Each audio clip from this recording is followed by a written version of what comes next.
కర్ణాటకలోని కోలార్ జిల్లాలో ఓ చిన్న గుడి ఉంది. దాని పేరు అంతరగంగ. పేరు వినగానే ఆసక్తిగా అనిపిస్తుంది కదా, ఎందుకంటే ఈ గుడిలో ఒక నిజమైన అద్భుతం ఉంది. శివుడికి అర్పించిన ఈ గుడిలో బసవ విగ్రహం నోరులోంచి ఓ నీటి ప్రవాహం ఎప్పటికీ ఆగకుండా వస్తూనే ఉంటుంది.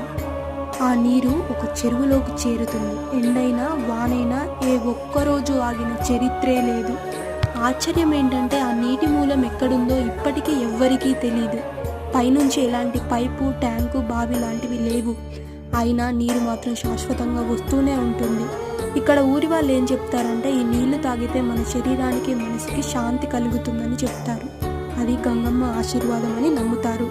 శాస్త్రవేత్తలు పరిశోధించారు, కానీ ఏ స్పష్టమైన సమాధానం దొరకలేదు. అలాంటిదే ఈ గుడి ప్రత్యేకత. ఇది కేవలం రాళ్లతో కట్టిన గుడి కాదు, ఇది విశ్వాసం మీద నడిచే ఒక జీవితం.